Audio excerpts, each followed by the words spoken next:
We finally made it to air farms here in Kayunga, like deep in Kayunga. I have now allowed and accepted that when you want something so bad, there is no limitation. You can make it happen for yourself. I'm super duper happy to be on your screen again with somebody very, very, very amazing. We are standing on a farm that has over 700 plus goats. And this is a person who has also been in the diaspora. And I'm also always hunting for those people who have been there and they're making it happen at home. So in a while, let's get going. Linzabu, hi, oh,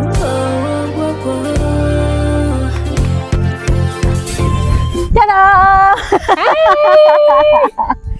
We finally met you, Sarah. The things God can't do, don't exist. I've been trying to get to you. You're so busy. I know. Nice to see you. Tell my people who you are and we get this rolling. Hi guys, my name is Sarah Atwaire Birungi. Yes. And I am the founder of this amazing farm. I call it amazing because it fills my heart, fills me with joy every day. Yeah. I love being here. Mm-hmm. I think this is a dream come true for me. It's amazing. So I call it the amazing air farms.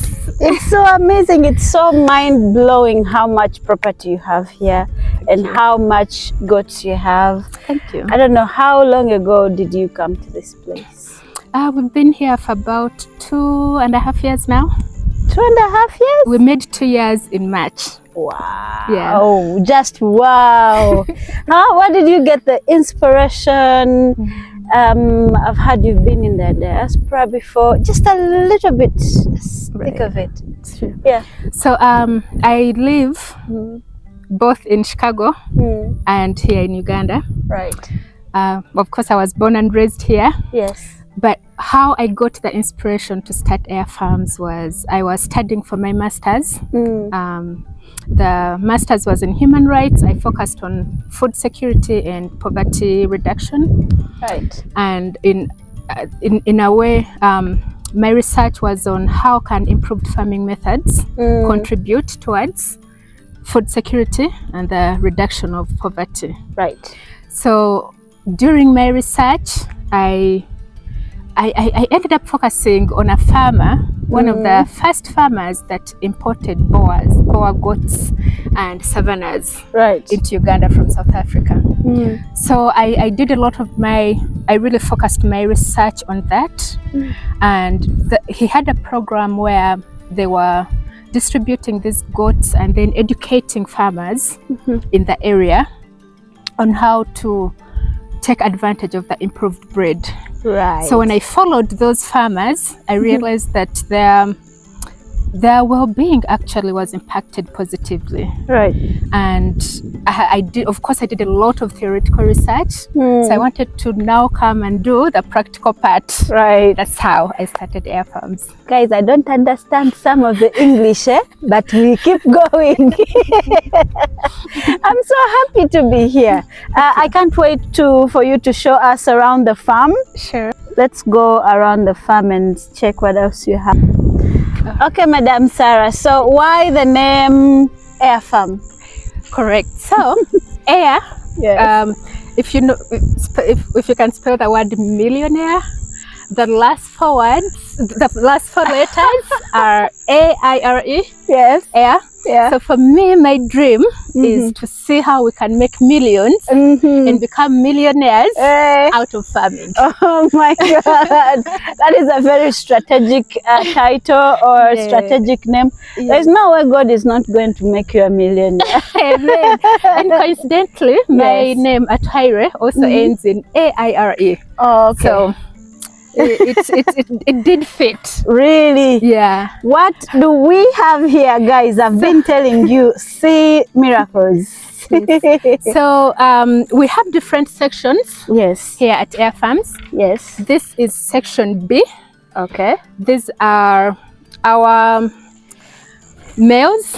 Okay. with goat farming, I practice what is called natural synchronization. Yes. Where we separate the males from the females. Yes. And there are so many advantages of natural synchronization. One is because you remove the males for a certain period and then bring them back. That means the females get on heat at the same time. They are served at the same time, and they produce at the same time. Right. So when you're starting to sell, you're able to sell large numbers at a go, and you get bulk money. Okay. Yeah, so that if you want to do something, improve something on the farm, or you have money that's coming in a good chunk. In a good chunk, yes. Yeah. The other reason we separate the males is because now you're going to find that the females that gave birth to some of the males here, their kids grow. So if they mount their mothers, then that's called inbreeding. Inbreeding leads to poor quality offsprings. So it helps to separate the males from the females. Wow. Yes. I am surprised that people know how to separate goats so that they don't mate with their parents. But some human beings don't. So yes, this is our male section. Yes. Usually the way our sections are, right now I built very simple structures. Yes. These are called ground structures. This section here is called the exercise area. Yes. Then this is where the shed is in case it rains. The goats are able to get in here. Okay. And they can sleep here when they want. Yes. Okay. Yeah. They look of a mixed breed. When I look at this one in particular, it looks like it's a local goat, but the other one looks like a different breed. You see that one with big horns? Yes. So what that breed one are they? So this one is a boa. A boa. Yeah. Okay. Some of those, the black ones, someone gifted me. Oh. So yeah. They look so big though. Yeah. They are local, right? Yes. They have ears. Oh, good. So so those are boas. The boas are the ones that have a red or brown head. Yes. And then a white body. Right. And then the savannas are fully white. Fully? White body. Now we shall find them in a separate way. Because now they are running away from you. So this is a savanna. Like a small one. That small one. Okay. So any that you see that is fully white, that is a savanna. Okay, how many goats did you start with?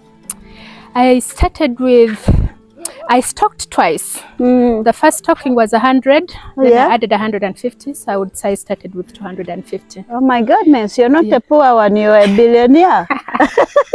Amen. Yes, I take it. Yes. And so how did you bring them? Because the place looks pretty far away from from town. Yeah. Where did you import them from? Just too many questions at the same time. I didn't import directly from South Africa. I bought from another breeder within Uganda that had the South African breed. Right. Yeah. How easy or hard is it to look after the ones that are imported and the local ones? So the ones that the hybrids, we call them the hybrids, the savannas and the boas. Of course, they are very complicated in many ways, but specifically the boas are they're not too. It's not hard. They are able to fit within our climate. Yeah. But with these hybrids, you're not going to treat them like our local mubende. You have to make sure that you have a strict vaccination schedule. You have a strict deworming schedule. I'll show you. We need to add more, but we give them some mineral blocks. That's the mineral blocks. Oh, my son is just not doing it justice. Okay. All right. Yeah, we give them mineral blocks. We have to add some more. So for them, the care is a little bit more intense. Okay. But the advantages are they mature faster. Oh. For a savannah and a boa, at 6-7 months after birth, it can get on heat. They advise to wait until 8 months before you serve it. Right. Our local mubende can take even 2 years. Really? To get on heat the first time. Oh. Yes. Okay. Yeah. Oh my goodness. So do you do this by yourself or do you have other people helping you out? I have a whole team. Because it looks like a big, guys, this place is enormous. Yeah, I do have a really amazing team. Yes. I have a manager and other team members. Right. That run the place. I'm hardly here. Because in 1 minute you're in Chicago, the next minute you're in Uganda. Yes. It's kind of a lot to me. How often? Oh, that sounds personal. I was going to ask how often are you here and how often are you in Chicago? I can answer that. Because it has taken me like, I don't know guys, months to get hold of her. Last year I was here a lot. Yeah. I was here most of the time. I was almost based in Uganda last year and then traveling to Chicago back and forth. Now I've moved back to Chicago and more based in Chicago and traveling back to Uganda more often. Yeah. Are you still a student or you have a family now or that's... I have a family now. Oh. Yeah, I have my family is in Chicago. Oh, okay. Hello family, we are saying hi from Uganda. Hi Sasha. Mama is such a hardworking lady. How do you find life between Uganda and Chicago? Like, what do you think? Would you, if you were given all the choices that you wanted in your heart and they're in your hands, would you choose Uganda or Chicago? That's a very complicated question. But there's a common saying, that East or West, home is best. Yes. So just for that matter, I would definitely choose Uganda. But the US has so many advantages, so many opportunities. Yes. So I personally, I'm not the person that tells people, you know, just stay here, you don't stay there. I feel like if you have an opportunity to go out there and collect capital, please go and collect capital. But remember, the point is go collect that capital and come back. Yes. Acquire the skills, acquire the work ethic. Let us pick the good things and then come and implement back here at home. That's correct. Yes. So was it hard for you for the first time? Because I can see there are so many Ugandans who are struggling to get to the USA. Like, was it really hard or you just went as a student, which made it easier? No, I went through marriage. Oh, you went through. That's what the TikTok kids call Muomya visa. Right. So what are the advantages, like the good things you have gotten from goat farming so far? From goat farming? Yes. One, I think for me it's the fulfillment of purpose, because this project was started mainly as a goat farm. Eventually I was able to introduce other ventures. I have dairy cows and I have a banana plantation. Right. But the goats are the ones that bore the dream. Right. So there's so many advantages. It fills me with joy. First of all, to come and see the impact that I'm playing in this community. But to look at how many people are able to get employment because of these goats. Right. To look at, for instance, when I came to this area, no one had ever thought of drilling water so that your animals have constant water. I was the first one to do it in this area. And luckily and fortunately, other farmers are starting to emulate that, because before farmers were losing their animals during the drought to lack of water. Right. And it, you know, just to think that I came and did something and then it's impacting the community at large really fills my heart with joy.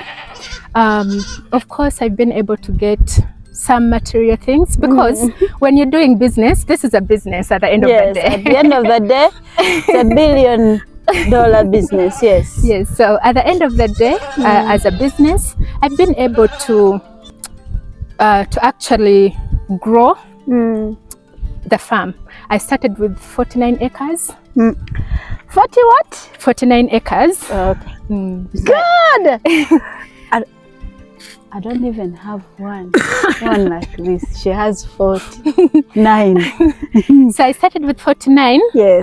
But as the project grew, at some point I sold some goats, I added more, and I got some money from my personal thing, and I kept adding.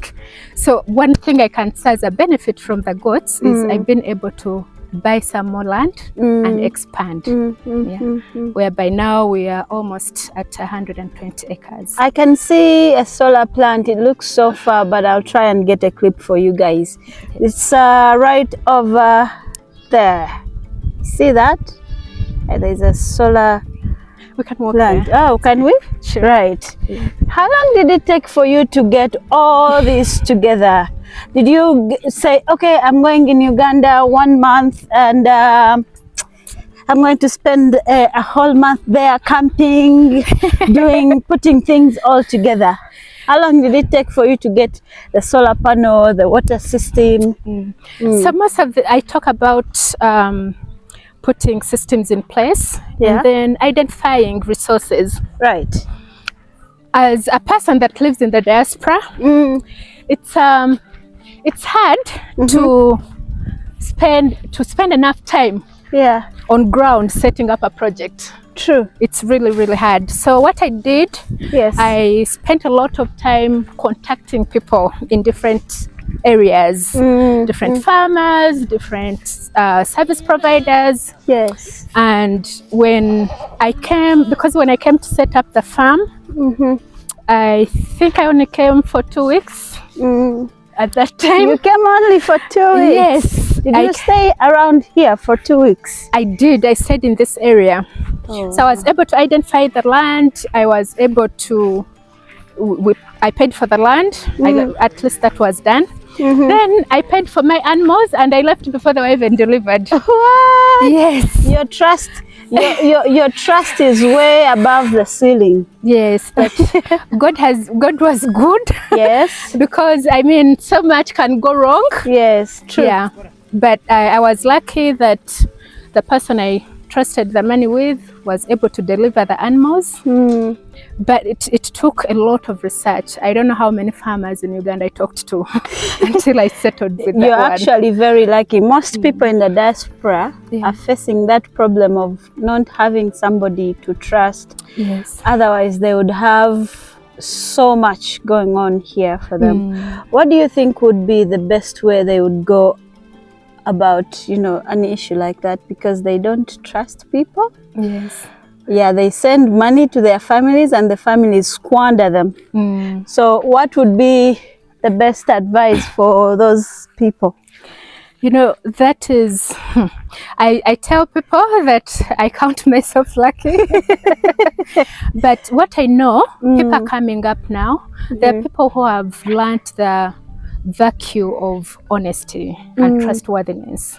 Right. So you just need to spend a lot of time researching and studying the person before you actually commit. So you even tell them what your intentions Yes. are. No, for me, when I did, I had to enter into an actual contractual obligation. Right. Like we had to sign a contract with this person so that if they don't deliver, I have something and it's not family. I always tell people, it's good to have family in your projects, but for the big things, you want to entrust it to someone that if they mess it up, you can put them in jail.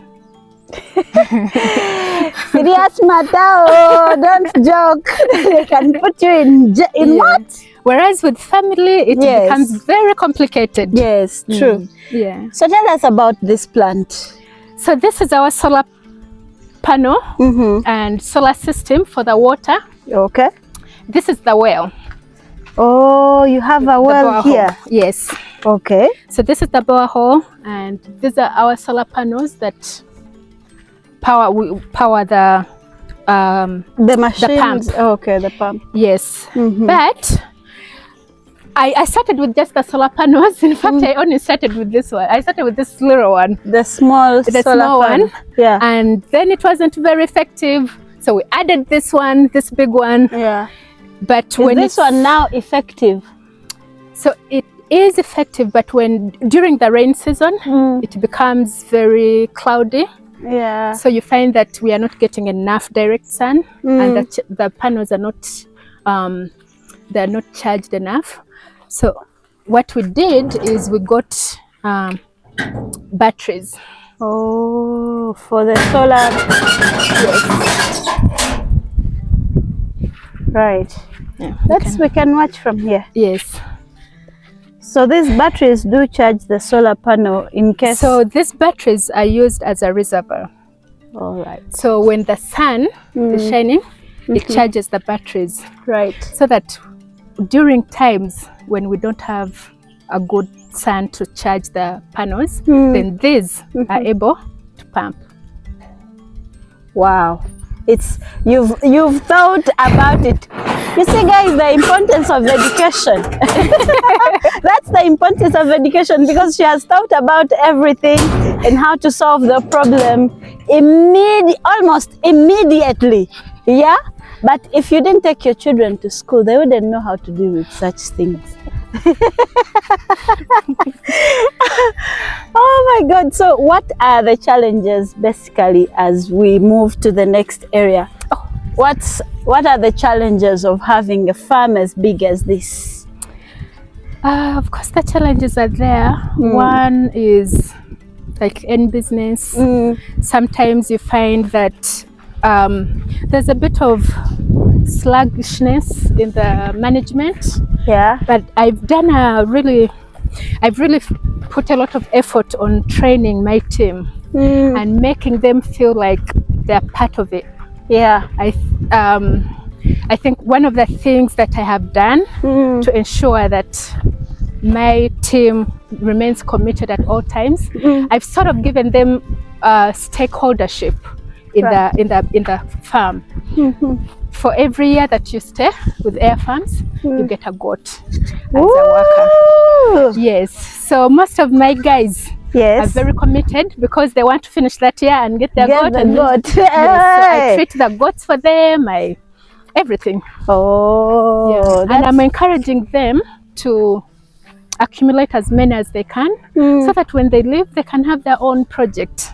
You're such a good boss. Are you going to hire me too? Because I also want a goat. You're welcome. You're welcome. Guys, I am enjoying every time, every minute of my time around this farm. It's incredible. It's beautiful. First of all, the breeze around here. You say it's hot, like scorching hot, but the air that is coming, it is so amazing. Okay, so how many workers, like ground workers on total, do you have? About 11. 11. Wow, that's a massive number of workers. They all stay here? Yes. Wow. Yeah. Guys, what other question do you want me to ask her? If you have any other question, please leave it in the comment section below, because I know she's going to be watching and she's going to try and answer your question. In case you feel like, Lynn, you didn't do a good job here, you didn't ask her this question, please do me a favor and ask her this question. But it's only the females. Is that what you said? The female kids. Oh, they're the female kids. Yeah. They look so clean. They look so clean. And you've put salt for them. I can see salt around here. Yes. Those are the mineral blocks. These ones. Oh, okay. Yeah. There's so many. It's so beautiful.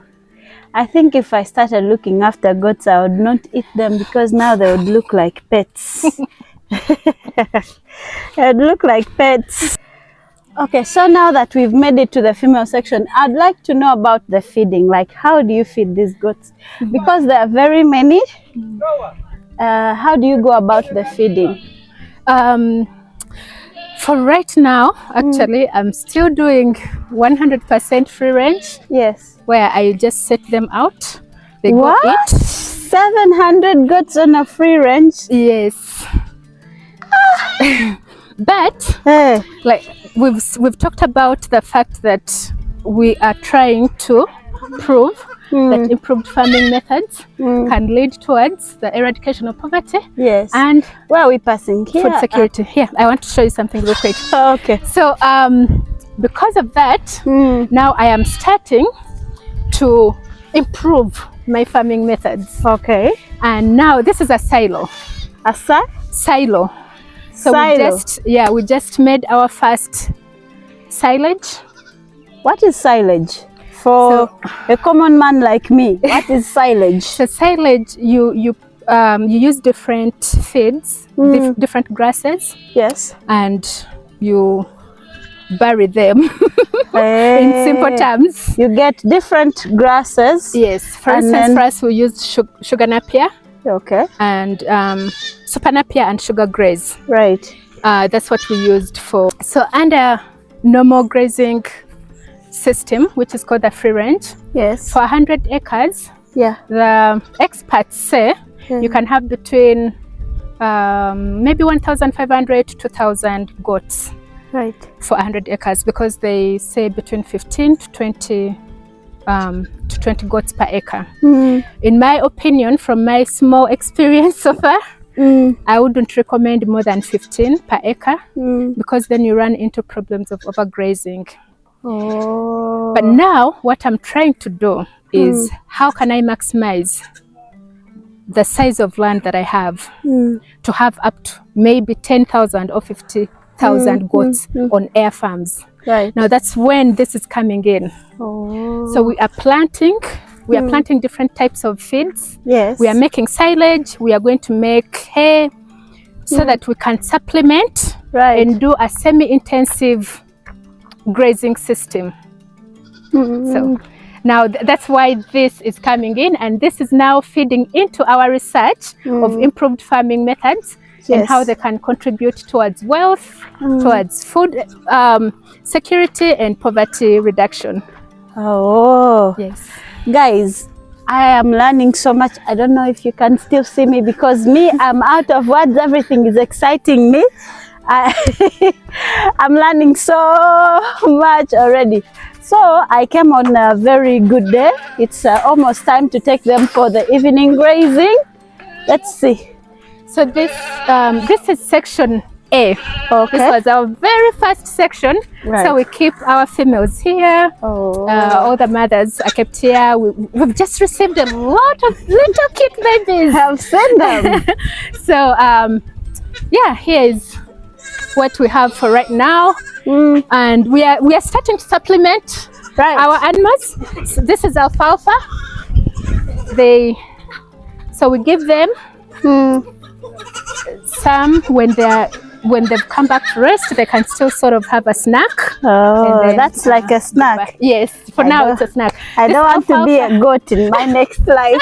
Imagine this being a snack. This alfalfa is rich in protein. Oh, it has a very high protein alfalfa. Alfalfa. That's why when we go to the garden, I was like, what alfalfa? What is alfalfa?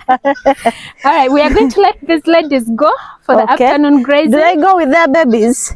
No, the babies stay. Hey. But how are you going to? How are they going to stay? They know. So, my people, what haven't we seen? What haven't we learned? The only question that I forgot to ask you is how do you deal with security? Because I've not seen here like gates. How do you deal with the security here? Actually, the whole land is fenced. the entire land is fenced, and we have The different 49 acres. It's about 120 now. God, that is a lot. Yes, It is so fenced. it's all fenced, but we use local materials for fencing. I think when we get a bit closer to one of the boundaries, I'll show how you can fence your farm using locally available materials. Right. And it saves you money, but you create some security. True. Okay. Yeah. And then when you came in, there was a gate. Yes, at the I main saw a gate entrance. opening. I'm like, okay. Guys, it took us about 10 minutes to drive from the actual gate. Do you know what that means? It's just so amazing. Yeah. Anyway, I'd like for you to say one thing or two to anybody in the diaspora who would like to start up a business, like on a quick note. Yeah. So one thing I can say is, one, don't be scared, because the longer you stay with that scary feeling, you won't be able to implement anything. Right. But two, exercise caution. Do research. For me, I spent, because I was, like I said, I was doing my master's. So as soon as I got the idea, I conceived the idea, I started doing research. Right. I think I researched for over almost 2 years before I actually came to implement. Right. So take your time, do your research, reach out to people, vet them, and make sure that, you can tell someone who is honest and someone who is not honest by interacting with them a couple of times. Yes. So don't rush to trust a business partner, to trust someone to give you money. Take your time, study that person, but also make sure that whatever you're doing it officially and legally. You're actually signing contracts with whoever you're trying to entrust here on ground. Right. Because for me, that's what really helped me. In fact, due to a lot of demand, I've had so many people in the diaspora that have been reaching out to me, asking how I can help them. I've had a lot of people ask if they could buy goats and I could keep them. So I'm working out something, and as soon as that comes to fruit, I'll let you guys know. Okay. And, we can't wait. I honestly can't wait, because I also want to bring my goat. If I bring myself, I don't know. Anyway, guys, thank you so much for your time. Thank you, Tilly. Thank you so much for working so hard and for inspiring me. The day I saw that video, I was like, I have to get there. I have to get there. So thank you for welcoming me with open arms. We've eaten goats already. We've been here in less than 10 minutes. I was already eating goats. Yeah. So anyway, I don't want to make this any longer. Thank you so much, guys, for watching. You have a channel, right? I have a channel. Yes. It's called Air Farms. Yeah. Air Farms, and you can see all the other details that I have not been able to bring to you to surface. So otherwise, I'll see you in the next one. Bye. You know what? Yeah.